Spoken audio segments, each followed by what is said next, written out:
This channel does not promote any violent, harmful, or illegal activities. All content provided by this channel is meant for an educational purpose only. Top quality और consistent performance के लिए सिर्फ silver pumps नाम याद रखना। এদিকে তিস্তা ফুঁসছে। তিস্তা নদীর দোমোহনী থেকে বাংলাদেশ পর্যন্ত বিস্তীর্ণ এলাকায় লাল সতর্কতা। প্লাবিত ময়নাগুড়ি ও ক্রান্তি ব্লকের একাংশ। বাসুসোবা অঞ্চলের কেরানীপাড়া এলাকায় জলমগ্ন শতাধিক বাড়ি। এলাকায় ব্যাপক পানীয় জলের সমস্যা। ঘুম উড়েছে তিস্তা পাড়ের বাসিন্দাদের। আরো একবার আপনাদেরকে জানিয়ে রাখি যে ছবি আপনারা দেখছেন, ফুঁসছে তিস্তা, জারি লাল সতর্কতা। তিস্তা নদীর দোমোহনী থেকে বাংলাদেশ পর্যন্ত বিস্তীর্ণ এলাকায় লাল সতর্কতা। প্লাবিত ময়নাগুড়ি ও ক্রান্তি ব্লকের একাংশ। বাসুসোবা অঞ্চলের কেরানীপাড়া এলাকায় জলমগ্ন শতাধিক বাড়ি। এলাকায় ব্যাপক পানীয় জলের সমস্যা। ঘুম উড়েছে তিস্তা পাড়ের বাসিন্দাদের। আমরা এখন দাঁড়িয়ে আছি তিস্তা পাড়ের কেরানীপাড়া এলাকায়। আর ঠিক এই যে জায়গাটা দেখতে পাচ্ছেন, এই এলাকার কিন্তু বিস্তীর্ণ যে এলাকা, এই এলাকায় শতাধিক এরকম বাড়ি আছে যে বাড়িগুলি কিন্তু জলমগ্ন হয়ে গেছে। আর এর জেরে অন্তত 500-এরও বেশি মানুষ কার্যত সমস্যায় পড়েছেন। যদিও প্রশাসন এদের পাশে এসে দাঁড়িয়েছে, সামান্য কিছু চিরা গুড় ইত্যাদি আপাতত তাদের দিয়েছে, কিন্তু এলাকাবাসীদের যেটা বক্তব্য, এই অঞ্চলে যখনই তিস্তা ব্যারেজ থেকে জল ছাড়া হয়, এই অঞ্চল কিন্তু পুরোটাই জলে প্লাবিত হয়। আর এর থেকে একটা স্থায়ী সমাধান চাইছে এলাকার মানুষ। এখন দেখার প্রশাসন এই ব্যাপারে কতটা উদ্যোগী হয়। নীলেশ্বর সান্যাল, TV9 বাংলা, কেরানীপাড়া, বাসুসোবা, ক্রান্তি। কি অসুবিধা হচ্ছে?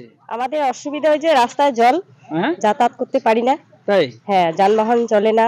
ঘরেও তো জল ঢুকলো? হ্যাঁ, ঘরেও জল। কি চাচ্ছেন সরকার থেকে? সরকার থেকে কি দিবে? কিছু দেয় না তো, খালি ওই যে চিড়ে খাওয়ায়। না, কি চান? কি হলে সুবিধা হয়? আমাদের রাস্তাঘাট, ওই যে নদীটা যদি আমাদের একটু কন্ট্রোলে যায় তাহলে একটু সুবিধা হয়। জল আজ দারুণ বাড়ি ছিল, ওই বাড়ার জন্য তো এটা জল চলে আসতেছে। হ্যাঁ, চিন্তা আছে। আপনি ঘুম হয়? রাতে ঘুম হবে? রাতে মানে একটু ঘুম কমে হবে। কেন? নদী নালার ব্যাপার না, ওগুলো বাঁধের কোনো ভরসা আছে। রাস্তার উপরে মনে করো 1 কোমর জলের উপরে আছে। এই এলাকায় কোনো সরকারি লোকজন আসছে এদিকে এখন পর্যন্ত? আসছে, ওদিকে দেখতে আসছে, এদিকে পুলিশ প্রশাসন আসছিল। মুর্শিদাবাদে বন্যা পরিস্থিতি। জলমগ্ন ভরতপুরের বেশ কয়েকটি গ্রাম, গৃহবন্দী পরিবার। ময়ূরাক্ষী ও কুয়ে নদীর জল বাড়ছে। মঙ্গলবার রাত থেকে জল ঢুকতে শুরু করেছে গড্ডা ও গন্দরিয়া গ্রামের পঞ্চায়েতের বেশ কিছু গ্রামে। বন্যা পরিস্থিতি ছত্রপুর, জাকনি, কল্লা, ইব্রাহিমপুর গ্রামে। কান্দি, সালার রাজ্য সড়ক জলমগ্ন। প্রস্তুত বিপর্যয় মোকাবিলা দপ্তর থেকে ব্লক প্রশাসন ও পুলিশ। ছবি দেখছেন আপনারা। বিস্তীর্ণ এলাকা জুড়ে মাঠের যে জমি চাষ করেছিল সেগুলো সমস্তটা জলমগ্ন হয়ে চাষের জমি নষ্ট হয়ে গিয়েছে। এবং নদীর ওপারে যে গ্রামগুলো আছে সেই গ্রামগুলোর পরিস্থিতি খুবই খারাপ। রাস্তাঘাট পুরো ব্লক হয়ে গিয়েছে, কোনো লোক বাইরে আসতে পারছেন না।